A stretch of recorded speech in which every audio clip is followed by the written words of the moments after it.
Hi നമസ്കാരം. എല്ലാവർക്കും നമ്മുടെ പുതിയ വീഡിയോയിലേക്ക് സ്വാഗതം. അപ്പോൾ നമ്മുടെ ഇന്നത്തെ വിശേഷങ്ങളൊക്കെ ആയിട്ടാണ് വന്നിരിക്കുന്നത്. ഇന്നത്തെ വിശേഷങ്ങൾ എന്നൊക്കെ പറഞ്ഞാൽ ടിപ്സോ കാര്യങ്ങളോ ഒന്നുമില്ല കേട്ടോ. ഇന്ന് കുറേ വാചകങ്ങളാണ്. വാചകങ്ങളെന്ന് പറഞ്ഞാൽ എന്നെ പറ്റിയുള്ള കാര്യങ്ങൾ നിങ്ങളോടുമായിട്ട് പങ്കുവെക്കുകയാണ് ചെയ്യുന്നത്. അപ്പോൾ അതെന്നതൊക്കെയാണെന്നുള്ള തമിഴിനെ കാണിച്ചാൽ ആ കൊച്ചു വീട്ടിൽ നിന്ന് ഈ വലിയ വീട് വരെ എത്തിയ കഥകളാണ് പറയാനുള്ളത് കേട്ടോ. അപ്പം ഞാൻ വീഡിയോയിലൂടെ എല്ലാ കാര്യങ്ങളും ഇങ്ങനെ പറഞ്ഞ് ഞങ്ങളുടെ നേരത്തെ ഒരു വീഡിയോയിൽ ഞാനിങ്ങനെ കുറേ കാര്യങ്ങളൊക്കെ പറഞ്ഞിട്ടുണ്ടായിരുന്നു. അന്ന് എനിക്കൊരു 2500 സബ്സ്ക്രൈബേഴ്സേ ഉള്ളായിരുന്നു. ഇപ്പം എനിക്ക് 17K ആയി കേട്ടോ. ഒരുപാട് സന്തോഷമുണ്ട്. പുതിയതായിട്ട് വരുന്ന സബ്സ്ക്രൈബേഴ്സിനൊക്കെ ഒത്തിരി താങ്ക്സ് ഉണ്ട്. നിങ്ങൾ വീഡിയോ കണ്ട് ഇഷ്ടപ്പെട്ടിട്ടാണല്ലോ സബ്സ്ക്രൈബ് ചെയ്തത്. അപ്പോൾ ഒരുപാട് നന്ദിയുണ്ട് കേട്ടോ പുതുതായിട്ട് വരുന്നവർക്കൊക്കെ. അപ്പോൾ നിങ്ങൾ വരുന്നൊരു കമൻറ്റ് കൂടെ ചെയ്യാനായിട്ട് മറക്കരുത് കേട്ടോ. അപ്പോൾ എന്നാലും നിങ്ങളെയൊക്കെ നമുക്ക് അങ്ങോട്ടും ഇങ്ങോട്ടൊക്കെ ഒന്ന് പരിചയമാവുമല്ലോ. അതുകൊണ്ടാണ് കമൻറ്റ് കൂടെ ചെയ്യാൻ പറയുന്നത്. അപ്പോൾ അതുപോലെ ലൈക്ക് ചെയ്യാൻ മറക്കരുത്. എല്ലാവരും ഒന്ന് സപ്പോർട്ട് ചെയ്യട്ടോ. അപ്പോൾ ഇനിയും പുതുതായിട്ടൊക്കെ കാണാൻ വരുന്നവർ വീഡിയോ കണ്ട് ഇഷ്ടമാവുകയാണെങ്കിൽ സബ്സ്ക്രൈബ് ചെയ്യാൻ മറക്കരുത്. അപ്പോൾ ഇന്നത്തെ വിശേഷം എന്ന് പറഞ്ഞാൽ എൻ്റെ കാര്യങ്ങളും പിന്നെ എൻ്റെ വീട്ടിലുള്ളവരുടെ കാര്യങ്ങളും ഒക്കെയാണ് പറയുന്നത്. അപ്പം നേരത്തെ കണ്ടവർക്കൊക്കെ കുറച്ചൊക്കെ അറിയാം. ഞാൻ ക്രിസ്ത്യനും ചേട്ടനൊക്കെ ഹിന്ദുക്കളുമാണ്. അപ്പം രണ്ട് മതത്തിൽ നിന്ന് വന്നതിൻ്റെ എല്ലാ പ്രശ്നങ്ങളും ഞങ്ങളുടെ ജീവിതത്തിലില്ലായിരുന്നു. കല്യാണം തുടങ്ങുന്നതിന് മുന്നേ, കല്യാണം കഴിക്കുന്നതിന് മുന്നേ ഭയങ്കര എതിർപ്പായിരുന്നു രണ്ട് വീട്ടുകാരും. യാതൊരു വിധത്തിലും അടുക്കുകയില്ലായിരുന്നു രണ്ട് വീട്ടുകാരും. പിന്നെ ഞങ്ങൾ രജിസ്റ്ററൊക്കെ ചെയ്ത് അതെല്ലാം കഴിഞ്ഞ് പിന്നെ എല്ലാവരും അങ്ങോട്ടും ഇങ്ങോട്ടൊക്കെ ഒന്ന് സെറ്റായി ഇതൊക്കെ വന്നു. ഒരുപാട് ഒരുപാട് അവഗണനയും ഒക്കെ അനുഭവിക്കേണ്ടി വന്നിട്ടുണ്ട് രണ്ട് മതത്തിൽ നിന്ന് കല്യാണം കഴിച്ചതിൻ്റെ ഇതുകൊണ്ട്. എൻ്റെ വീട്ടിൽ നിന്ന് ബന്ധുക്കാരൊക്കെ അടുത്തു നിന്നാണ് എനിക്ക് കൂടുതലും കിട്ടിയിട്ടുള്ളത്.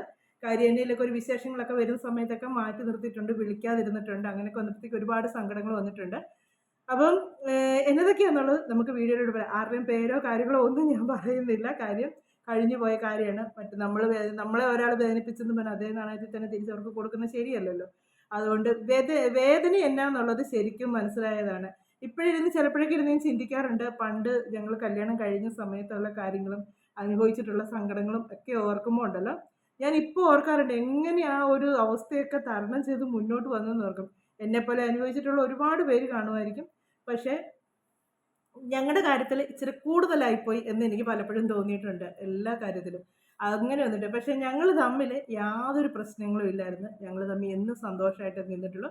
ഞങ്ങൾക്കിടയിൽ നിന്ന് ഓരോരുത്തരും ഞങ്ങളെ തമ്മിൽ തെറ്റിക്കാൻ നോക്കിയിട്ടേ ഉള്ളൂ. പക്ഷേ അത് ആദ്യമൊക്കെ ഞങ്ങൾക്ക് തുടക്കത്തിൽ അങ്ങനെ വലുതായിട്ട് മനസ്സിലായിരുന്നു. പിന്നെ ഞങ്ങൾക്ക് മനസ്സിലായി കഴിയുമ്പോഴത്തേക്കും ഞങ്ങളത് അറിഞ്ഞ് നിൽക്കാൻ തുടങ്ങി. ഞങ്ങളുടെ ജീവിതത്തിലേക്ക് ഞങ്ങൾ ആരെയും ആരുടെയും ഉപദേശങ്ങൾ ഞങ്ങൾ സ്വീകരിക്കാതെ ഞങ്ങളുടെ തീരുമാനം ഞങ്ങൾ സ്വന്തമായിട്ട് ഇഷ്ടപ്പെട്ടതല്ലേ.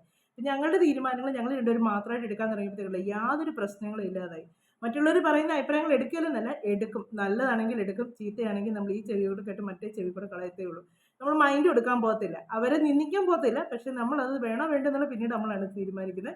അപ്പം നമുക്ക് അതിനു മുമ്പേ ഞങ്ങൾ താമസിച്ചിരുന്ന വീടും കാര്യങ്ങളും ഒക്കെ നമുക്ക് വീഡിയോയിലൂടെ ഒന്ന് കാണാവേ. അതെല്ലാം കണ്ടതിന് ശേഷം നമുക്ക് കഥകളും കാര്യങ്ങളും ഒക്കെ ആയിട്ട് ഇങ്ങനെ പറയാം. അപ്പം പുതുതായിട്ട് വന്നവർക്കൊക്കെ എന്നെ അറിയാമെന്ന് ഇപ്പം ഏകദേശമൊക്കെ മനസ്സിലായി കാണുമല്ലോ.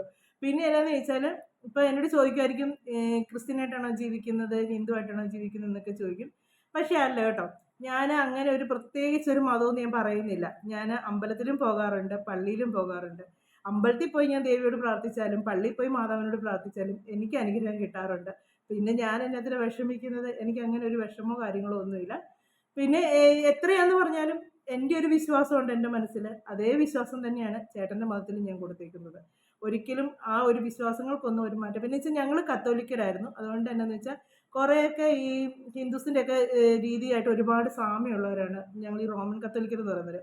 കാര്യം സന്ധ്യാപ്രാർത്ഥന ഞങ്ങൾക്കുണ്ട്, സന്ധ്യാസമയത്ത് വിളക്ക് തിരി എത്തിക്കാറുണ്ട് എന്ന് അങ്ങനെ ഒരുപാട് കാര്യങ്ങൾ. അതുപോലെയൊക്കെ പിന്നെ വെച്ചാൽ ഈ പള്ളി കയറാൻ പറ്റാതെ ഇപ്പം പക്ഷേ ആരും ശ്രദ്ധിക്കുന്നൊന്നുമില്ല. ഞങ്ങളുടെയൊക്കെ കുഞ്ഞിലെ തൊട്ട് വല്യമ്മച്ചിയൊക്കെ പഠിപ്പിച്ചു തന്ന അതേ രീതി തന്നെയാണ് ഇപ്പോഴും ഞാൻ പോകുന്നത് കേട്ടോ. അതുകൊണ്ട് എനിക്കങ്ങനെ വലിയ ബുദ്ധിമുട്ടൊന്നും തോന്നിയിട്ടില്ല ഇവിടെ വന്നു കഴിഞ്ഞപ്പോഴത്തേക്ക്.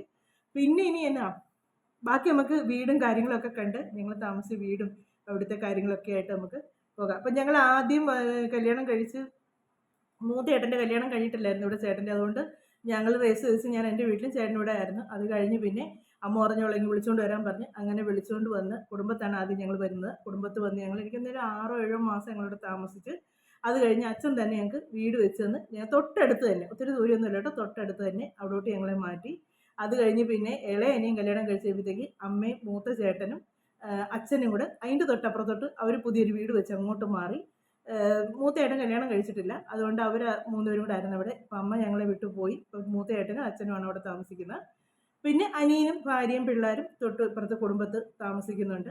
അതൊക്കെയാണ് ചേട്ടൻ്റെ ഫാമിലിയും കാര്യങ്ങളൊക്കെ ഉണ്ട്, ഫാമിലിയുള്ളവരുടെ കാര്യങ്ങളൊക്കെ. അപ്പം നമുക്ക് ആ വീട് തൊട്ട് കണ്ടു തുടങ്ങാം കേട്ടോ. ഇതാണ് ചേട്ടൻ്റെയൊക്കെ കുടുംബം കേട്ടോ. അപ്പം ഇപ്പോൾ ഇവിടെ അനിയനും അനിയത്തിയും 2 മക്കളുമാണ് താമസിക്കുന്നത്. അതിന് തൊട്ട് ചേർന്ന് അപ്പുറത്ത് തന്നെയാണ് അച്ഛനും മൂത്തയേട്ടനും താമസിക്കുന്ന വീട്. അപ്പം ഇവിടെയാണ് ഞാൻ ആദ്യം വന്ന് കയറുന്നത് കേട്ടോ. അപ്പോൾ ഇവിടെ അന്ന് ഈ ഗ്രില്ലൊന്നും അല്ലായിരുന്നു. ഇവിടെ ഇങ്ങനെ ചെറിയൊരു കൈവരിയൊക്കെ ആയിരുന്നു.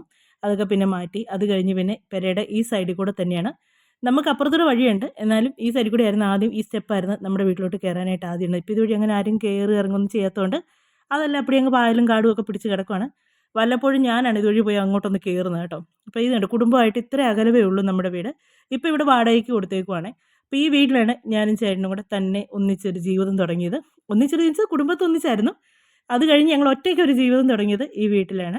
അപ്പോൾ ഇതിനകത്ത് തന്നെ 2 ബെഡ്റൂമും ഒരു കൊച്ചു ഹാളും പിന്നെ അടുക്കളയും ആണ് ഉണ്ടായിരുന്നത്. അപ്പം ഞങ്ങൾ 2 പേരിലും ഞങ്ങൾക്ക് സുഖമായിട്ട് അതിനകത്ത് സ്വർഗ്ഗമായിരുന്നു ഞങ്ങൾക്കത്. അപ്പം ഇങ്ങനൊന്നും അല്ലായിരുന്നു കേട്ടോ ഇവിടെയൊക്കെ കിടന്നത്. ഞാനെന്ന് പറയുമ്പോഴത്തേക്കും ഇവിടുത്തെ കാടും എല്ലാം പറിച്ച് നല്ല വൃത്തിയാക്കി ചെടികളായിരുന്നു എനിക്ക് ഒരുപാട്. ഒത്തിരി ചെടികൾ കിട്ടുന്നിടത്ത് നിന്ന് ഇപ്പോഴും തന്നെയാണ് ചെടിയെല്ലാം കൊണ്ടുവന്ന് ഇവിടെ നട്ടു വെക്കുമായിരുന്നു. അപ്പോൾ ഈ റൂമായിരുന്നു ഞങ്ങളുടേത്, ബെഡ്റൂം. അപ്പുറത്തെ റൂമിൽ ഞങ്ങളങ്ങനെ കിടക്കാറൊന്നും ഇല്ലായിരുന്നു. എല്ലാ സാധനങ്ങളും വാഷിംഗ് മെഷീനൊക്കെ അതിനകത്തായിരുന്നു വെച്ചിരുന്നത്. വാഷിംഗ് മെഷീനൊക്കെ കുറേ കഴിഞ്ഞ കേട്ടോ ആയത്, ആദ്യമേ ഒന്നും ഇല്ലായിരുന്നു.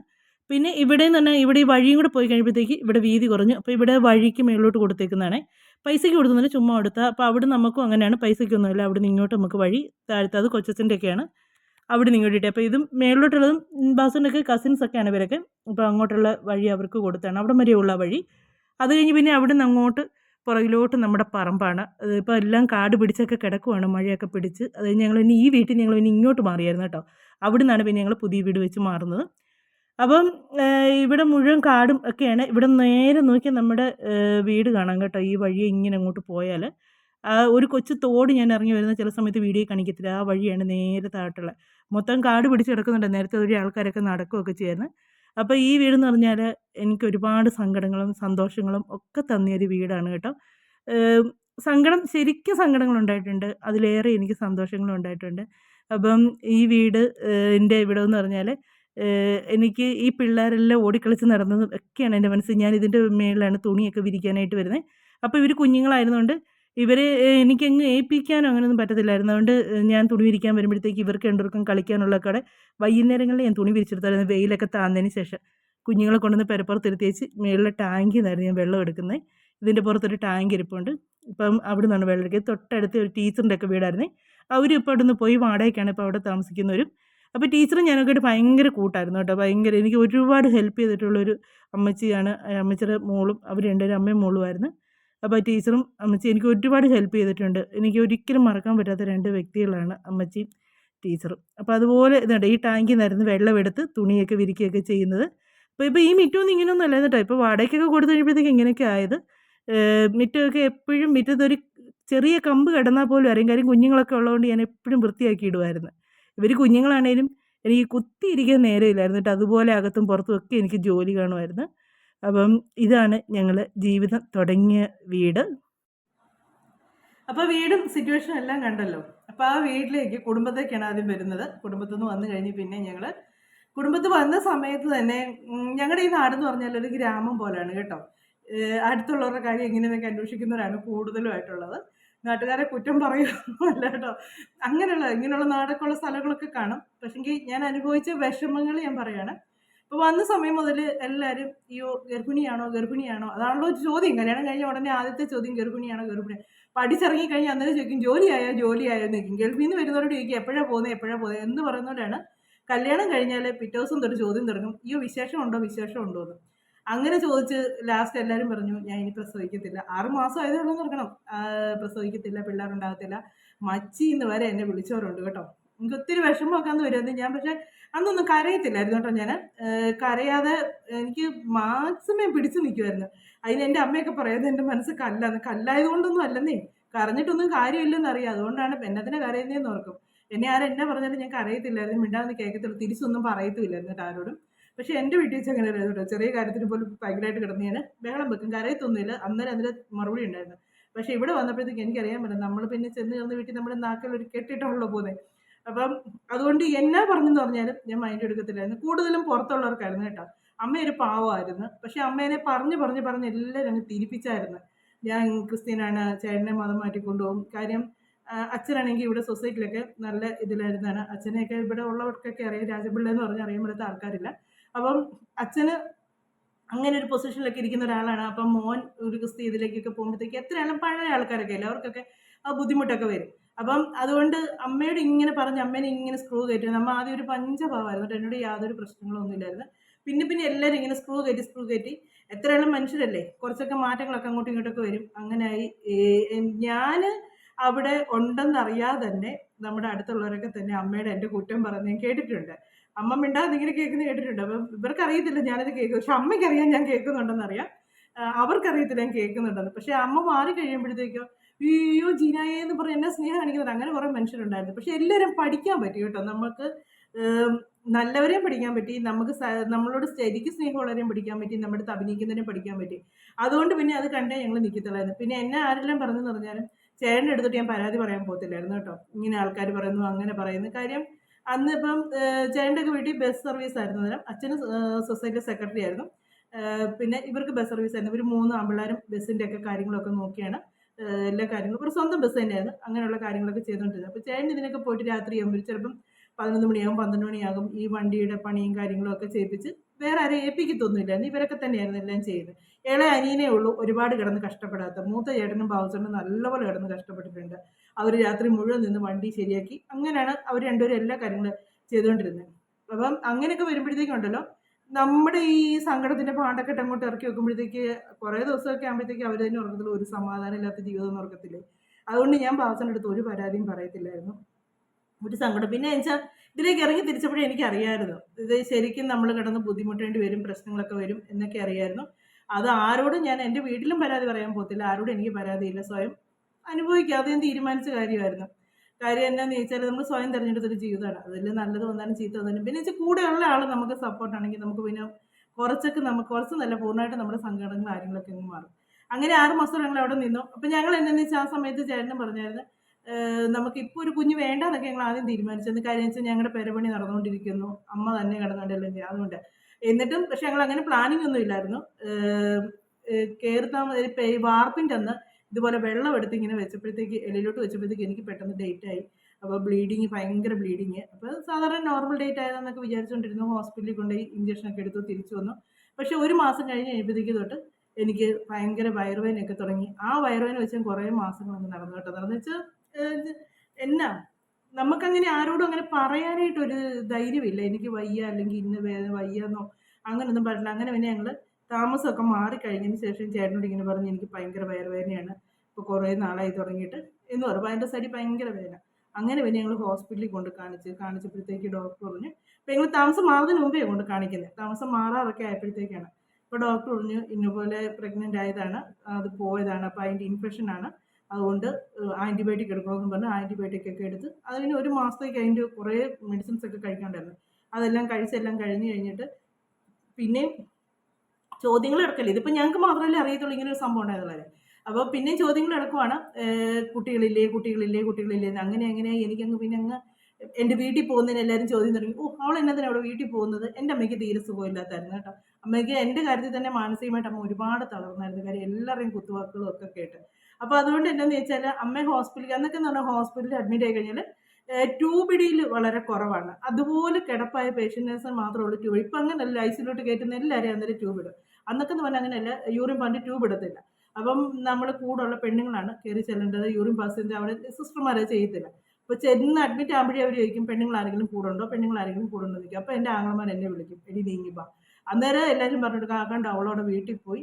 അങ്ങനെ വെച്ചാൽ അമ്മയുടെ അടുത്ത് ചേട്ടൻ കേട്ടുകൊണ്ടിരിക്കുകയാണ് ഞാനവിടെ ഇല്ലാത്ത സമയത്ത് അമ്മേനെ ഇങ്ങനെ സ്ക്രൂ കയറ്റുന്നത്, അവളെ എന്നത്തിന് എപ്പോഴും അവിടെ വീട്ടിൽ വിടുന്നത്, അവളെ വിടല്ല, അങ്ങനെ ഇങ്ങനെയാന്നൊക്കെ പറഞ്ഞത്.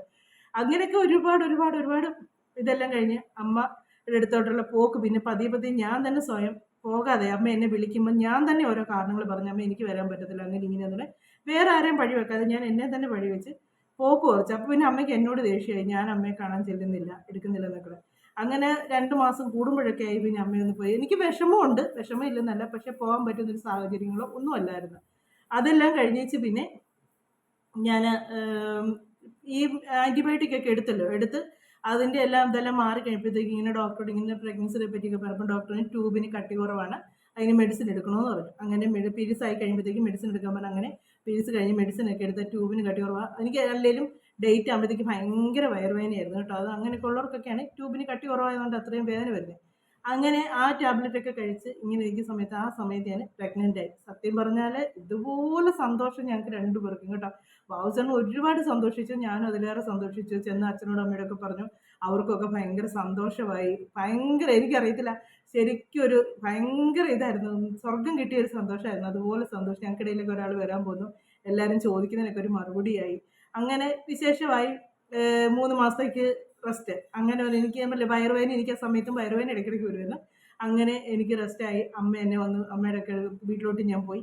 അവിടെ നിന്നാലും എനിക്ക് അവിടെ നിൽക്കുന്നതിനേക്കാൾ ഇഷ്ടം ചേട്ടൻ്റെ കൂടെ നിൽക്കുന്നതായിരുന്നു ഇഷ്ടമായി. കാരണം ചേട്ടൻ തന്നെയുള്ളല്ലോ ഇവിടെ നിന്ന് ഓർക്കുമ്പോൾ ഒരു വിഷമമായിരുന്നു. അങ്ങനെ ഒരു 2-3 മാസമൊക്കെ പിന്നെ ആ കൂടെ ഭയങ്കര ഛർദ്ദിൽ, എന്നും ആശുപത്രി കയറുന്ന നേരമുള്ളായിരുന്നു. ആഹാരവും കഴിക്കത്തില്ല, ഒന്നുമില്ല. അങ്ങനെ 3 മാസമൊക്കെ കഴിഞ്ഞു. ഛർദ്ദിലൊക്കെ ഒരിച്ചിരി ഒന്ന് മാറി വരുന്ന സമയത്ത് ദേഹത്തൊക്കെ നീര്. അന്നേരം പിന്നെ എനിക്ക് പോന്നു, എൻ്റെ വീട്ടിൽ നിന്ന് ഇങ്ങനെ പോന്നു. ഇവിടെ വന്ന് ഞാൻ ജോലിയെല്ലാം ചെയ്യുമായിരുന്നു കേട്ടോ, എല്ലാ ജോലിയും ചെയ്യുമായിരുന്നു. 3 മാസം മാത്രമേ ഉള്ളൂ ഞാൻ എൻ്റെ വീട്ടിൽ നിന്ന് റെസ്റ്റ് എടുത്തത്. ഇവിടെ വന്നതിന് ശേഷം ഞാൻ തുണിയെടുക്കും. അന്ന് വാഷിംഗ് മെഷീനോ കാര്യങ്ങളോ ഒന്നുമില്ല. വെള്ളം കുടിക്കാൻ കോരണം, അങ്ങനെയൊക്കെ എല്ലാ കാര്യങ്ങളൊക്കെ ഉണ്ട്, അതെല്ലാം ചെയ്യുമായിരുന്നു. പക്ഷേങ്കിൽ ഒരു 3 മാസം കഴിഞ്ഞ് 5 മാസമൊക്കെ ആയപ്പോഴത്തേക്ക് കാലയിൽ നീര് വെക്കാൻ തുടങ്ങി. നീര് വെക്കുന്നതുകൊണ്ട് എനിക്ക് ദേഹത്തുമൊക്കെ നീരുണ്ട്, ഒരു അസ്വസ്ഥത പോലെയൊക്കെ ഉണ്ട്. അപ്പോൾ എല്ലാവരും ഈ നാട്ടിൻപുറമൊക്കെ അല്ലേ, ആൾക്കാർ അഭിപ്രായം പറയാൻ തുടങ്ങി, ഓ ആങ്കൊച്ചാണ് കിടക്കുന്നത്, അതാ കാലയിൽ ഇപ്പോഴേ നീര് എന്ന് പറഞ്ഞു. അപ്പം ഓരോ ദിവസം കഴിയുന്തോറും നീര് കൂടി കൂടി കൂടി വരുന്നു. അങ്ങനെ ആയപ്പോഴത്തേക്ക് അമ്മ പറഞ്ഞു, ഇത് ആങ്കൊച്ചാന്ന് എന്നാന്ന് പറഞ്ഞാൽ ഇപ്പോഴേ ഒന്നും നീര് വരത്തില്ല, പ്രസവമൊക്കെ എടുക്കാറാകുമ്പോഴേ നീര് വരത്തുള്ളൂ, അതുകൊണ്ട് നിങ്ങളൊന്ന് ആശുപത്രി കാണിക്കാനും പറഞ്ഞ് അമ്മ തന്നെ ഞങ്ങളെ നിർബന്ധിച്ച് ആശുപത്രി വിട്ടു. അപ്പം മാരാമൺ കൺവെൻഷൻ നടക്കും ആ സമയത്ത്. ഞങ്ങൾ കൺവെൻഷനൊക്കെ കൂടി, ഞങ്ങൾ അത്ര സീരിയസ് ആയിട്ട് എടുക്കുന്നില്ല, കൺവെൻഷനൊക്കെ കൂടി അവിടുന്ന് 2 തെങ്ങും തൈയൊക്കെ മേടിച്ച് ഡോക്ടറെ കണ്ടുവെച്ചെങ്കിൽ തിരിച്ച് പോകാമല്ലോ എന്നും പറഞ്ഞിട്ടാണ് ഹോസ്പിറ്റലിലോട്ട് വന്ന് കയറുന്നത്. അപ്പം ഞാൻ ജോലി ചെയ്ത ഹോസ്പിറ്റലിൽ തന്നെയാണ് ഞാൻ കാണിച്ചത്. അപ്പോൾ അവിടെ ചെന്ന് കയറി ഞങ്ങൾ ഡോക്ടറെ കാണാനായിട്ട് ചെന്നപ്പോഴത്തേക്ക് ഡോക്ടർ പറഞ്ഞു അഡ്മിറ്റ് ആവണമെന്ന് പറഞ്ഞു. അപ്പോൾ പറഞ്ഞ് കമ്മലൊക്കെ ഊരിക്കോ, മാലയൊക്കെ ഊരിക്കോ എന്ന് പറഞ്ഞു. അപ്പം ഞങ്ങൾ 2 തന്നെയല്ലേ ഉള്ളൂ. ബാത്റൂം ഭയങ്കര ലേബർ റൂമിലോട്ട് കയറാൻ തുടങ്ങി. അപ്പോൾ ബാത്റൂം വെച്ച് ഇതന്നെ ഡോക്ടറെ 5 മാസമൊക്കെ 5 മാസം കഴിയാതെ 6 തുടങ്ങുന്നതേ ഉള്ളൂ, അന്നേരം ആയതല്ലേ ഉള്ളൂ എന്ന് പറഞ്ഞു. അന്നേരത്തേക്ക് പറഞ്ഞു അത് കുഴപ്പമില്ല കയറ് എന്നും പറഞ്ഞുകൊണ്ട് അവിടെ ഞങ്ങളോട് BP ആണെന്നും പറഞ്ഞിങ്ങനെ മരുന്നൊക്കെ തന്നേച്ച് ഞങ്ങൾ പിന്നെ എൻ്റെ വീട്ടിലോട്ട് പോയി. എൻ്റെ വീട്ടിലോട്ട് പോയി അവിടെ ചെന്ന് കഴിഞ്ഞേച്ച് അവിടെ വെച്ച് എനിക്ക് പിന്നെ നീരിങ്ങനെ കൂടി. അവിടുത്തെ ഹോസ്പിറ്റലിൽ കാണിച്ചപ്പോഴത്തേക്കാണ് ഡോക്ടർ പറഞ്ഞത് BP യുടെ ലക്ഷണം ഉണ്ടെന്ന് പറയുന്നത്. അപ്പോൾ BP യുടെ ലക്ഷണം ഉണ്ടെന്ന് പറഞ്ഞ് ആദ്യമേ എന്നോട് ചെറുതായിട്ടുണ്ട്, കുഴപ്പമില്ല എന്നൊക്കെ പറഞ്ഞായിരുന്നു. പക്ഷേ ഞാൻ അത്ര കാര്യമായിട്ട് എടുത്തുമില്ലായിരുന്നു. അവിടുന്ന് വന്ന് തിരിച്ച് വീട്ടിൽ വന്നപ്പോഴത്തേക്ക് പിന്നെയും BP ഭയങ്കരമായിട്ട് കൂടി. ഞങ്ങൾ പിന്നെ ഹോസ്പിറ്റലിൽ പോയി അഡ്മിറ്റായി. അപ്പോൾ എനിക്കൊന്ന് 6 അങ്ങോട്ട് 6 തുടങ്ങി ഒരു 6 പകുതി ആയതേ ഉള്ളൂ, അത്ര ആയതേ ഉള്ളൂ. അന്നേരത്തേക്കുണ്ടല്ലോ എനിക്കങ്ങ് നീര് വെച്ചിട്ട് എൻ്റെ ഷേപ്പേ അങ്ങ് മാറിപ്പോയി. അന്ന് എനിക്ക് ഓവർ വണ്ണം ഒന്നുമില്ല, പക്ഷെ എൻ്റെ ഷേപ്പേ മാറിപ്പോയി. ആ ഒരു അഡ്മിറ്റാക്കൽ എനിക്കൊന്നൊരു 20 ദിവസത്തോളം ഞങ്ങൾ ഹോസ്പിറ്റലിൽ കിടന്നു കേട്ടോ. ആ 20 ദിവസം കഴിഞ്ഞപ്പോഴത്തേക്ക് ഇന്നത്തേക്ക് അമ്മയൊക്കെ വന്നു, ആങ്ങളെയൊക്കെ വന്നു. എനിക്ക് 2 ആങ്ങളമാരാണുള്ളത്, അവരൊക്കെ വന്നു. അന്ന് എൻ്റെ ആങ്ങളമാരും കല്യാണം ഒന്നും കഴിച്ചിട്ടില്ല. ആങ്ങളമാരും വന്ന് നിന്നപ്പോഴത്തേക്ക് ഡോക്ടറോട് ചോദിച്ചപ്പോൾ ഡോക്ടർ പറഞ്ഞു നിങ്ങൾ വേറെ എവിടെയെങ്കിലും കൊണ്ടുപോക്കോ, തിരുവനന്തപുരം പറയുന്നത്, എനിക്കൊന്ന് SIT അങ്ങനെ ഇവിടെ കണ്ട പറയുന്നത്, അവിടെ കൊണ്ടുപോക്കോ, അമ്മയും കുഞ്ഞിനെയും കിട്ടുമെന്ന് ഉറപ്പൊന്നുമില്ല, നിങ്ങൾ കൊണ്ടുപോക്കോ, ജീനയുടെ സിറ്റുവേഷൻ വളരെ മോശമാണെന്ന് പറഞ്ഞു. ആ ഒരു സിറ്റുവേഷൻ എൻ്റെ ഇളയ ആങ്ങളെ കിടന്ന് ഭയങ്കരമായിട്ട് ബഹളം വെച്ച്. അവന് ഒത്തിരി ദേഷ്യപ്പെട്ട് ചെറു നിങ്ങൾ മര്യാദയ്ക്ക് കുഞ്ഞിനെ കിട്ടിയില്ലെങ്കിലും കുഴപ്പമില്ല, അവളെ ഞങ്ങൾക്ക് വേണം. നമ്മുടെ ചേട്ടനും പറഞ്ഞ അവളേക്ക്. പക്ഷേ എനിക്ക് ഓപ്പറേഷൻ തിയേറ്ററിലോട്ട് കയറുമ്പോഴേ എനിക്ക് ഉറപ്പുണ്ടായിരുന്നു ഞാൻ തിരിച്ച് ജീവനോട് വരത്തില്ല, കാര്യം അത് ഒരു മോശം അവസ്ഥയായിരുന്നു എൻ്റേത്. പക്ഷേ ഓപ്പറേഷൻ തിയേറ്ററിൽ കയറി എനിക്കറിയാം ഞാൻ ജീവനോട് തിരിച്ച് വരികയെന്നുള്ള ഉറപ്പിൽ തന്നെ ഞാൻ എല്ലാവരും ഒന്ന് നോക്കിച്ചായിരുന്നു കയറിപ്പോയത്. തിരിച്ച് ഇനി ഇവരാരും കാണാൻ പറ്റില്ലെന്നുള്ള വിശ്വാസത്തിൽ തന്നെയാണ് ഇവിടെ കയറിപ്പോയത്.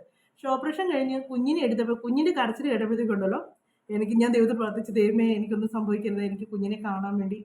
കുഞ്ഞിൻ്റെ കരച്ചിൽ എൻ്റെ ചെവി നല്ലപോലെ ഉണ്ട്. അപ്പോൾ എന്നോട് അവിടെ പഠിക്കുന്ന പിള്ളേരും ഒക്കെ ഉണ്ട്, അപ്പോൾ അവർക്കൊക്കെ എന്നെ അറിയാം. അപ്പോൾ അവരോട് ചേച്ചി കുഞ്ഞ് ഇങ്ങനെ പെണ്ണ്. അപ്പോൾ ഞങ്ങളുടെ പീഡിയാട്രിക് ഡോക്ടർ പറഞ്ഞു ജീന നല്ല സുന്ദരി ഒരു കൊച്ച, എന്നെ രസവും അതിനെ കാണാനെന്ന് പറഞ്ഞു.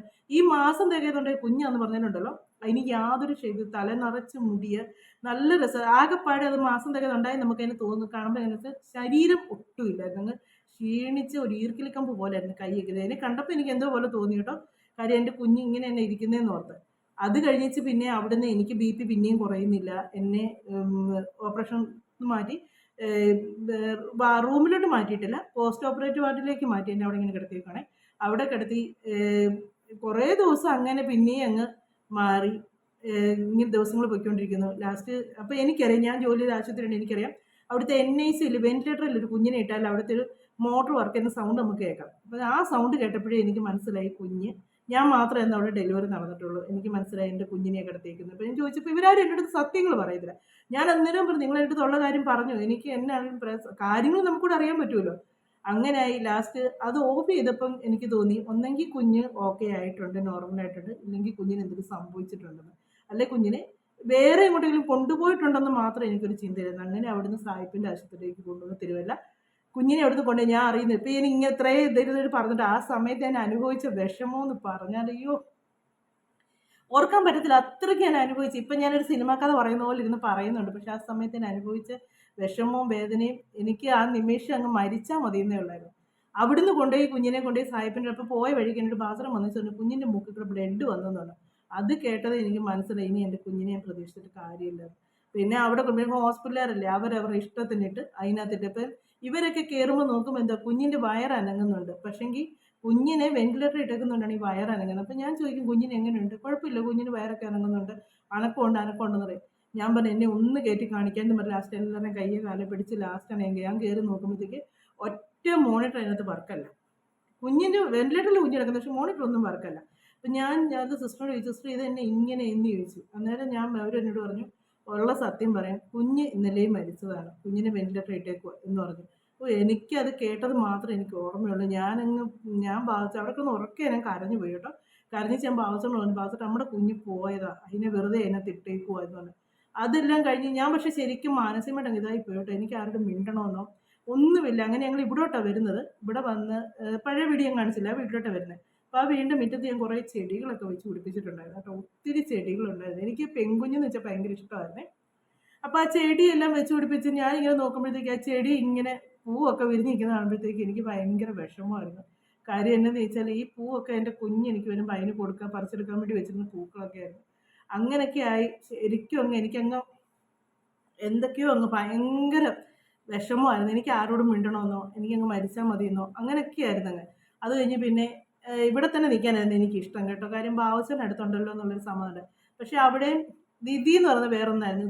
ഓരോ ഇതൊക്കെയായി എനിക്ക് ഇവിടുന്ന് പോകേണ്ടി വന്നു. എൻ്റെ വീട്ടിൽ പോയി. അവിടുന്ന് പിന്നെ ഞങ്ങൾ 3 മാസം കഴിഞ്ഞ് തിരിച്ചു വന്നു കഴിയുമ്പോഴത്തേക്ക് പുതിയതായിട്ട് കേൾക്കുന്ന കഥകളൊക്കെ എന്നാന്ന് ചോദിച്ചാൽ എനിക്ക് പിള്ളേരെ ഇഷ്ടമല്ല, എനിക്ക് കൊച്ചുങ്ങൾ വേണ്ടായിരുന്നു, ഞാൻ മനഃപൂർവ്വം അതിനെ കളഞ്ഞതാണ്, എന്നതൊക്കെ ആൾക്കാർ പറയുന്നതെന്നറിയാവോ. ഇതൊക്കെ കേൾക്കുമ്പോൾ തന്നെ ഉണ്ടല്ലോ നമ്മളൊക്കെ ഈ ഭൂമി പിളർന്നും താഴോട്ട് പോയിരുന്നെങ്കിലും ഓർക്കും. നമ്മളെ അറിയാവുന്നവരൊക്കെ തന്നെയാണ് ഈ പറഞ്ഞു നടക്കുന്നത്. അതല്ലാണ്ട് കേട്ട് കഴിഞ്ഞ് പിന്നെയും പറഞ്ഞാൽ ഇനിയിപ്പോൾ അവൾക്ക് വേണ്ടല്ലോ, അവൾ കളഞ്ഞതല്ലോ ഒന്നതിൽ കൊണ്ട് അതിനെ എന്നൊക്കെ അങ്ങനെ ഉണ്ടായിരുന്നെങ്കിൽ അത്രയും നാൾ എനിക്ക് അതിനെ വയറ്റിയിട്ട് നടക്കേണ്ട കാര്യമുള്ളൂ. അതെല്ലാം കഴിഞ്ഞേച്ച് ഞങ്ങൾ പിന്നെ ഇങ്ങനെ വിഷമിച്ചൊക്കെ ഇരിക്കുന്ന സമയത്താണ് അതിന് ഡോക്ടർ എന്നോട് പറഞ്ഞു BP ഒക്കെ ഉണ്ട്, എത്രയും പെട്ടെന്ന് അടുത്ത കുഞ്ഞാകാനായിട്ട് ശ്രമിക്കണം എന്നുകൊണ്ട് അടുത്തതാണ് നമ്മുടെ അച്ചു. ഈ അച്ചുവിനെ ഗർഭിണിയായപ്പോഴത്തേക്കും ഞങ്ങൾ ഒട്ടും സന്തോഷിക്കാൻ പോയില്ല കേട്ടോ. സാധാരണ ഞങ്ങൾ വീട്ടിൽ തന്നെ കാർഡ് മേടിച്ച് നോക്കി പ്രഗ്നൻ്റ് എന്ന് പറഞ്ഞ് ഹോസ്പിറ്റലിൽ പോയി. ഞങ്ങൾക്ക് യാതൊരു സന്തോഷവും ഇല്ലായിരുന്നു. കാര്യം ഞങ്ങൾ ഒരുപാട് സന്തോഷിച്ചായിരുന്നു ആദ്യത്തെ കുഞ്ഞിനെ ഓർത്ത്. ഒത്തിരി ഭയങ്കരമായിട്ട് അമിതമായിട്ട് സന്തോഷിച്ചായിരുന്നു. അതുകൊണ്ടാണ് ഞങ്ങൾക്ക് നഷ്ടപ്പെട്ടതെന്ന് പോലും ഞങ്ങൾ ഓർത്തത്. ഞങ്ങൾ വലിയ സന്തോഷം എന്നിട്ട് ഇതുപോലെ തന്നെ ഛർദ്ദിൽ. അന്നേരത്തേക്ക് എൻ്റെ അമ്മ മരിച്ചു, എനിക്ക് അമ്മയില്ല. ഭയങ്കര ഒരുപാട് ഞാൻ അനുഭവിച്ച് ഈ അച്ഛനെ ഗർഭിണിയുടെ സമയത്ത്. ഒരു മനുഷ്യർ സഹായത്തിൻ്റെ അത് കഴിഞ്ഞ് ഞങ്ങൾ അവൻ്റെ അടുത്ത് കൊണ്ടുപോയി അവിടെ കൊണ്ടുപോയി കുറേ അനുഭവിച്ചു. എല്ലാം ആയിക്കൊണ്ടുണ്ടല്ലോ ഒരമ്മയില്ലാത്തതിൻ്റെ വേദന ശരിക്കും ഞാൻ അനുഭവിച്ചു. അങ്ങനെ 3 മാസം വരെ അവിടെ നിന്നു. അത് കഴിഞ്ഞ് ഞങ്ങൾ വേളാങ്കണ്ണിക്കൊക്കെ പോയി. അവിടെ നിന്നൊക്കെ എല്ലാം നോർമലായി ഛർദ്ദിൽ കഴിഞ്ഞ് വീണ്ടും ഞാനിവിടെ വന്നു. 3 മാസം കഴിഞ്ഞ് 4 ആയി 5 ആയി കഴിയുമ്പോഴത്തേക്കുണ്ടല്ലോ 6 ആയപ്പോഴത്തേക്ക് എനിക്കൊരു വെപ്രാളം. ആദ്യത്തെ കുഞ്ഞ് ഈ മാസത്തിലല്ലേ പോയത്, ഇതിനെയും കിട്ടുമോ, ഇതിനെന്തെങ്കിലും പറ്റുമോ. അപ്പോൾ ഡോക്ടർ എന്നോട് പറയുന്നുണ്ട് കുഞ്ഞിന് വെയിറ്റ് കുറവ്. കാര്യം ഫുഡ് കഴിപ്പേ ഇല്ല ഞാൻ, ഒത്തിരി ക്ഷീണിച്ചാണ് ഇരിക്കുന്നത്.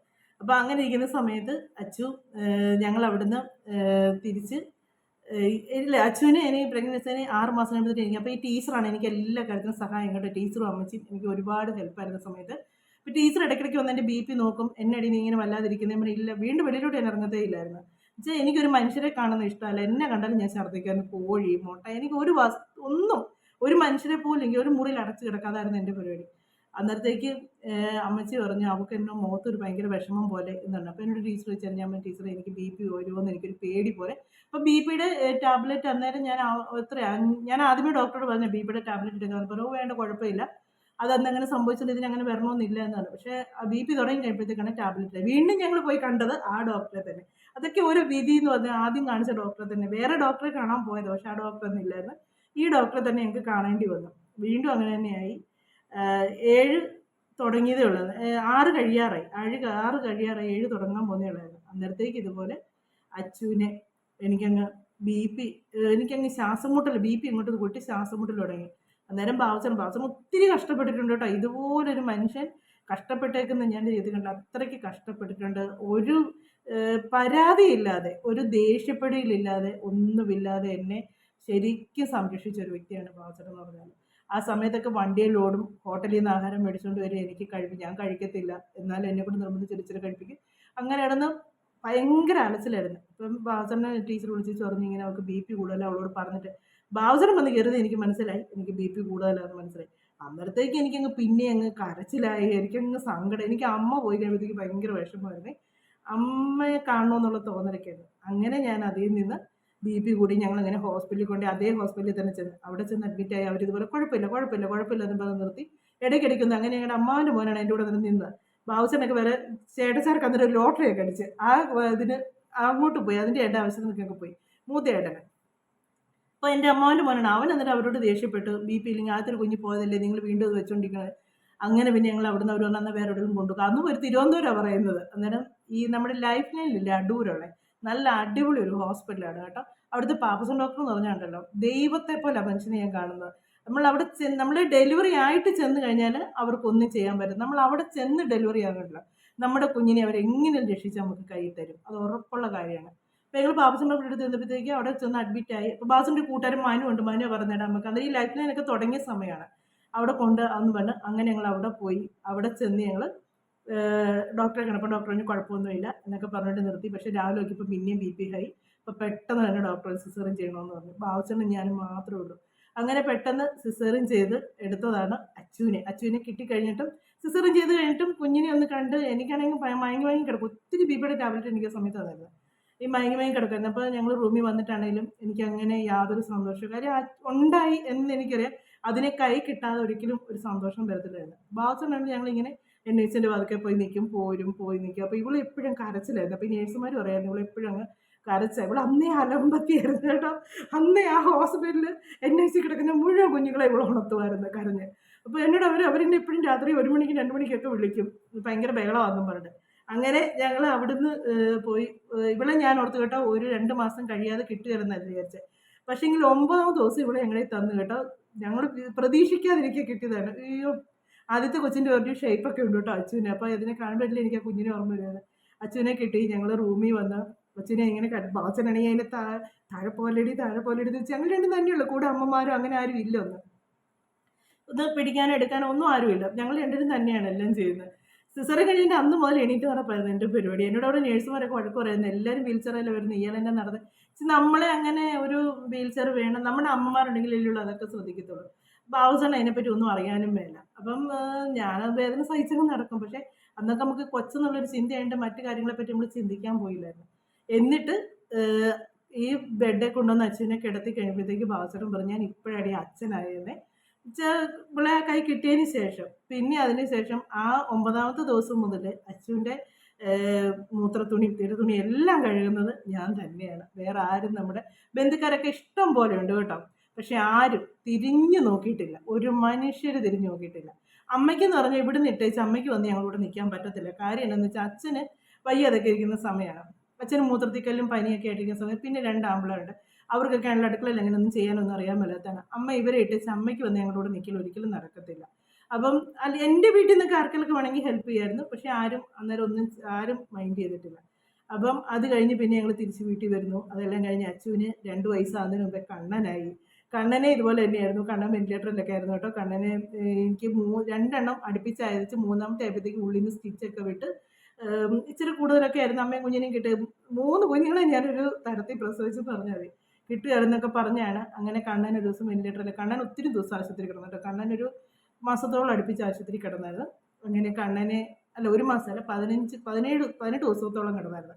അത് കഴിഞ്ഞ് പിന്നെ ഞങ്ങൾ വീട്ടിൽ വന്നു. പിന്നെ കണ്ണനെ കുളിപ്പിച്ചതും ഞാൻ തന്നെ. അച്ഛനെ കുളിപ്പിക്കാൻ പിന്നെ ഞങ്ങൾ ഒരാളെ നിർത്തിയായിരുന്നു. കണ്ണനെ കുളിപ്പിക്കാൻ ആളെ ഒന്നും കിട്ടിയില്ല. ഞാൻ തന്നെയാണ് ഈ ഓപ്പറേഷൻ കഴിഞ്ഞേച്ച് കുളിപ്പീരും കാര്യങ്ങളൊക്കെ ആയിട്ട് അങ്ങനെ ഒരുപാട് അതെ പറയാം, ആ വീട്ടിൽ ഒരുപാട് സങ്കടങ്ങളും ഒരുപാട് സന്തോഷങ്ങളും ഉണ്ട്.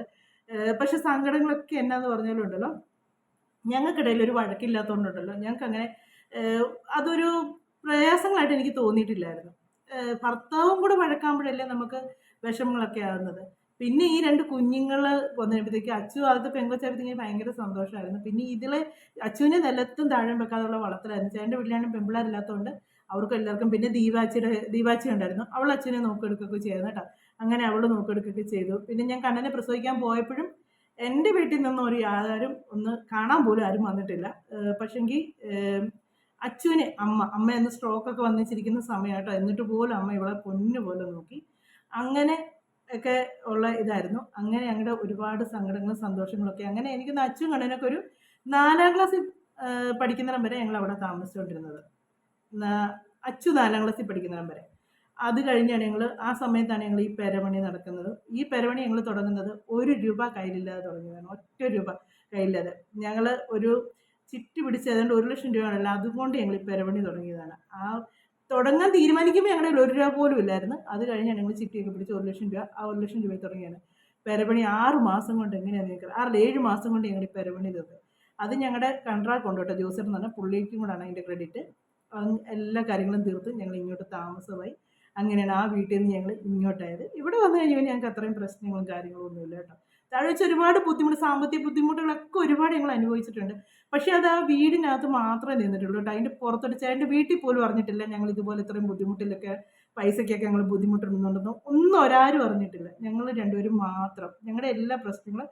പക്ഷെ ഞങ്ങൾക്കൊരു പ്രയാസങ്ങൾ വന്നാലും ദൈവം തമ്പുരാൻ ഞങ്ങൾ അതിൽ നിന്ന് താങ്ങി നിർത്തുമായിരുന്നു.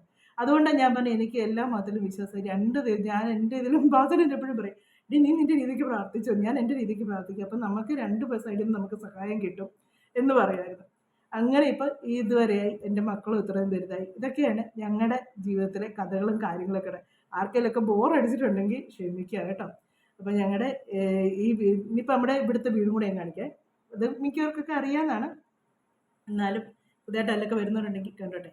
അപ്പം ഈ വീട്ടിലേക്ക് നമ്മൾ വന്നത് അങ്ങനെ ഞങ്ങളുടെ സന്തോഷങ്ങളും സങ്കടങ്ങളും എല്ലാം നിറഞ്ഞൊരു ജീവിതമായിരുന്നു. പക്ഷേ എന്നാ സങ്കടങ്ങളും പ്രയാസങ്ങളും ഉണ്ടെന്ന് പറഞ്ഞിട്ടുണ്ട്, നമ്മൾ ഒന്നിച്ച് നിൽക്കാമെങ്കിൽ ഉണ്ടല്ലോ ഒരിക്കലും നമ്മളെ ആർക്കും അകറ്റാൻ പറ്റത്തില്ല. നമ്മൾ ഒന്നിച്ച് ഒരേ ഇതിൽ നിൽക്കുകയാണെന്നുണ്ടെങ്കിൽ ആർക്കും നമ്മളെ പിരിക്കാൻ പറ്റത്തില്ല. അത് 100%. അത് ഈ പ്രേമിച്ച് കല്യാണം കഴിച്ചാലും ആലോചിച്ച് കല്യാണം കഴിച്ചാലും നമ്മുടെ ജീവിതത്തിലേക്ക് ആരെങ്കിലും അമിതമായിട്ട് നമ്മളെ കാര്യങ്ങളിൽ ഇടപെടാൻ വരുമ്പം, അതിപ്പോൾ എൻ്റെ അമ്മയാണെങ്കിൽ പോലും ഉണ്ടല്ലോ, ഞാനൊരു പരിധി വിട്ട് എൻ്റെ അമ്മേനെ പോലും ഞങ്ങളുടെ പ്രശ്നത്തിൽ ജീവിതത്തിലേക്ക് ഞാൻ ഇടപെടത്തില്ലായിരുന്നു. എൻ്റെ കൂടെപ്പിറപ്പുകളെ ഇടപെടില്ല. ഞാൻ എന്തെങ്കിലും പറയാൻ വന്നാൽ പറയും. ഞങ്ങൾ തമ്മിൽ ഭയങ്കര സ്നേഹത്തിലല്ലേ എപ്പോഴും ഇരിക്കുന്നത്. ഇടയ്ക്കിടയ്ക്ക് ചെറിയ വഴക്കം ബഹളങ്ങളൊക്കെ ഞങ്ങൾക്കിടെ ഉണ്ടാകുന്നുണ്ട്. പക്ഷെ എൻ്റെ ഭർത്താവിൻ്റെ കുറ്റം എന്നോട് ഒരാൾ പറയാൻ വന്നാൽ ഞാൻ പറയും അവിടെ നിർത്തിയേക്കാൻ പറയും. എനിക്ക് കേൾക്കാൻ താല്പര്യമില്ല. ഞാനല്ലേ മനുഷ്യൻ്റെ കൂടെ ജീവിക്കുന്നത്. വേറൊരാൾ ആ മനുഷ്യൻ്റെ കുറ്റം പറഞ്ഞ് എന്നെ പറഞ്ഞ് മനസ്സിലാക്കി തരേണ്ട കാര്യമില്ലല്ലോ. ആ മനുഷ്യൻ്റെ നല്ലതും ചീത്തയും എനിക്കറിയാമല്ലോ. അത്രയേ ഉള്ളൂ. നമ്മളെ ഒരാൾ നമ്മുടെ ഭർത്താവിനെ പറ്റിയാണ് അല്ലെ ഭാര്യയെ പറ്റി ഭർത്താവിൻ്റെ അടുത്തോ പറയും. ബാസൻ്റെ അടുത്തും എൻ്റെ കുറ്റം ആര് പറയാൻ ചെന്നാലും ബാസൻ അംഗീകരിച്ചു കൊടുക്കത്തില്ല. ബാസനം പറയും നിങ്ങൾ നിങ്ങളുടെ പണി നോക്കി പൊക്കോളാൻ പറയും. അതുകൊണ്ട് എന്നാണെന്നറിയാം, ആർക്കും നമ്മുടെ ജീവിതത്തിലേക്ക് ഒരുപാട് കയറി കിടന്ന് പ്രശ്നങ്ങൾ ഉണ്ടാക്കാൻ പറ്റത്തില്ല. അതുകൊണ്ട് ഇപ്പോഴും ഞങ്ങൾ സന്തോഷവും സമാധാനമായിട്ട് തന്നെ ജീവിക്കുന്നു. ഞങ്ങളുടെ 2 വഴക്കാളി പിള്ളേരുടെ കൂടെ. ആദ്യത്തെ കുഞ്ഞ് പോയതിന് എനിക്ക് ഒരുപാട് സങ്കടം ഉണ്ടായിരുന്നു. പക്ഷേ ദൈവം തമ്മിൽ അതിനൊക്കെ എനിക്ക് 2 പേരെ, ആണിനും പെണ്ണിനെയും തന്നു. ആ ഒരു സന്തോഷത്തിൽ ഇപ്പം ഞാൻ സന്തോഷമായിട്ട് ജീവിക്കുന്നു. ഇതാണ് ഞങ്ങളുടെ ജീവിതത്തിലെ കഥകൾ കാര്യം. പിന്നെ ചേട്ടൻ്റെ ജോലി ഏതാന്ന് പറഞ്ഞില്ല, ചേട്ടൻ ഡ്രൈവറാണ്. ബസ് എന്നൊക്കെ പറയുമ്പോൾ അറിയാമല്ലോ, ഡ്രൈവറാണ്. ഇപ്പം നമുക്ക് ബസ്സൊന്നുമില്ല. ബസ്സെല്ലാം നമ്മുടെ കൊടുത്തു. കൊറോണയൊക്കെ വന്ന് നഷ്ടങ്ങളൊക്കെ ആയപ്പോഴത്തേക്ക് ബസ്സെല്ലാം കൊടുത്തു. ഇപ്പം ട്രാവലർ, പിന്നെ ഒരു ക്രിസ്റ്റ ഉണ്ട്, പിന്നെ നമ്മുടെ ഒരു കൊച്ചു വണ്ടിയുണ്ട്. അതും കൊണ്ടൊക്കെയാണ് നമ്മുടെ കാര്യങ്ങളൊക്കെ പോകുന്നത്. എന്നാലും വീട്ടിൽ ബുദ്ധിമുട്ടും പ്രയാസങ്ങളൊന്നും ഇല്ല കേട്ടോ. കുടുംബം നല്ലപോലെ നോക്കുന്ന ഒരാളാണ്. അതുകൊണ്ട് സന്തോഷമുള്ളൂ. പിന്നെ ഇപ്പോൾ ഈ യൂട്യൂബ് ചാനൽ തുടങ്ങിയതെന്ന് ചോദിച്ചാൽ, ഇത്രയും നമ്മുടെ കുടുംബം കാര്യങ്ങളൊക്കെ നോക്കുമ്പോഴത്തേക്ക് എന്നതെങ്കിലും ഒരു നമ്മുടെ ഭാഗത്തു നിന്നൊരു ഹെൽപ്പായിട്ട് വേണ്ടേ. അപ്പോൾ അതുകൊണ്ട് മാത്രമായിട്ടാണ് ഞാൻ യൂട്യൂബ് ചാനൽ തുടങ്ങി. എനിക്കൊരു വരുമാനം വേണമെന്ന് തോന്നുന്നുണ്ട്. എൻ്റെ ഭർത്താവ് എനിക്ക് പൈസ തരികയാണെന്നല്ല പറയാം, തരും. പക്ഷേ എൻ്റെ കഴിഞ്ഞ പ്രാവശ്യം എനിക്ക് യൂട്യൂബിൽ നിന്ന് കിട്ടിയ വരുമാനം എനിക്ക് ചേട്ടനോട് പറയുമ്പോൾ ഭയങ്കര അഭിമാനം തോന്നിയായിരുന്നു. കാര്യം എന്ന് വെച്ചാൽ നമുക്കും ഒന്ന് നമ്മുടെ വീടിന് വേണ്ടി എന്തെങ്കിലുമൊക്കെ ഒരു ഹെൽപ്പ് ചെയ്യാൻ പറ്റുന്ന എല്ലാ പെണ്ണുങ്ങളും അങ്ങനെ വേണം. സ്വന്തം വീടിന് വേണ്ടി എന്തെങ്കിലുമൊക്കെ നമ്മൾ ഭർത്താക്കന്മാരെ ഹെൽപ്പ് ചെയ്യുന്നവരായിരിക്കണം. എന്നാലും അതിപ്പോൾ ഒരു കൃഷിയാണെങ്കിൽ കൃഷി, എന്നാണെങ്കിലും നമ്മളെ കൊണ്ട് പറ്റുന്ന രീതിക്ക് അതായിരിക്കും. അങ്ങനെയൊക്കെയുള്ള കുടുംബമൊക്കെ ഉണ്ടല്ലോ എന്നും നിലനിൽക്കും, പ്രശ്നങ്ങളുണ്ടാവില്ല. ആ വീട്ടിൽ സമാധാനം, സന്തോഷം, ഐശ്വര്യമൊക്കെ താനേ വന്നു ചേരും. അപ്പോൾ ഇതൊക്കെയാണ് നമ്മുടെ വിശേഷങ്ങളെന്നൊക്കെ പറയാം. കഥകൾ നീണ്ടു പോയിട്ടുണ്ട്. ബോറടിച്ചാൽ ആരും ഒന്നും പറയരുത് കേട്ടോ. ക്ഷമയോടുകൂടി കേൾക്കുക. അല്ലാത്തൊരു സ്കിപ്പ് ചെയ്ത് പോയത് കേട്ടോ. അപ്പോൾ നമുക്ക് ഇവിടുത്തെ വീടും കൂടെ കണ്ട് നമ്മുടെ വിശേഷങ്ങളൊക്കെ ബാക്കി ഒരു ഇച്ചിരിയുടെ കണ്ടേച്ച് നിർത്താവേ. ഇതാണ് കേട്ടോ കണ്ണൻ്റെ അച്ഛൻ്റെയും കുഞ്ഞിലത്തെ ഫോട്ടോ. എനിക്ക് തോന്നുന്നത് കണ്ണൻ അംഗൻവാടിയിലും അച്ചു 1ാം ക്ലാസ്സിലും പഠിക്കുന്ന സമയത്ത്, അല്ല LKGയിലും പഠിക്കുന്ന സമയത്തുള്ളതാണ്. ഇത് അച്ചുവിൻ്റെ ബർത്ത്ഡേയുടെ സമയത്ത് എടുത്താണ്. പഴയ വീടാണ് കേട്ടോ. ഞാനും ബാബുച്ചേട്ടനും. ഇതാണ് ഈ അച്ചുക്കാന്താരിയുടെ കുഞ്ഞിലത്തെ രൂപം. കണ്ടോ, ഇത്രയൊക്കെ ആക്കി എടുത്തത് എത്ര പാടുപെട്ടെന്ന് പറയും. അയ്യോ, കയ്യൊക്കെ ഇരിക്കുന്നതാണ് ഒരുമാതിരി ഈർക്കിലിക്കം പോരെയെന്ന്. ആരും എടുക്കുകയില്ലായിരുന്നു ഇവിടെ, കാര്യം ഇച്ചിരിയേ ഉള്ളെന്നും പറഞ്ഞുകൊണ്ട്. ഒത്തിരി ഫോട്ടോസ് ഉണ്ടായിരുന്നു അച്ചുവിൻ്റെ കേട്ടോ. അന്നൊക്കെ പിന്നെ ഈ ഫോണിനകത്തൊന്നും അത്ര വലിയ പ്രാധാന്യം ഇല്ലാത്തതുകൊണ്ട് ചിലതൊക്കെ ഉണ്ട്, ചിലതൊക്കെ പോയി. അച്ചുവിൻ്റെ കുഞ്ഞിലത്തെ ഫോട്ടോയെ കണ്ടോ? ആ കുഞ്ഞരിക്കുമ്പോൾ കണ്ടോ, തല മുടിയില്ല, ഒന്നുമില്ല. ആ മുടിയാണ് ഞാൻ വളർത്തി ഇപ്പോൾ ഇത്രയൊക്കെ ആക്കി എടുത്തത്. അപ്പോൾ ഇതാണ് നമ്മുടെ ഇപ്പോഴത്തെ വീട്. നമ്മൾ 4 പേരുള്ള വീട് ഇതാണ്. ഞങ്ങൾ 4 പേരുള്ള. അപ്പോൾ ഇതൊക്കെയായിരുന്നു നമ്മുടെ ഇന്നത്തെ വിശേഷങ്ങളും കാര്യങ്ങളൊക്കെ ആയിട്ടുണ്ടായിരുന്നത്. അപ്പോൾ നമ്മുടെ വീഡിയോ ഒക്കെ അവസാനിപ്പിക്കാൻ സമയമായിട്ടുണ്ട്. അടുത്ത വിശേഷങ്ങളും കാര്യങ്ങളൊക്കെ ആയിട്ട് നമുക്കിനി അടുത്ത വീഡിയോയിലൂടെ കാണാമേ. പിന്നെ ഒരുപാടൊക്കെ നീണ്ടു പോയിട്ടുണ്ടെന്നറിയാം. എല്ലാവരും ഒന്ന് അഡ്ജസ്റ്റ് ചെയ്യുക കേട്ടോ.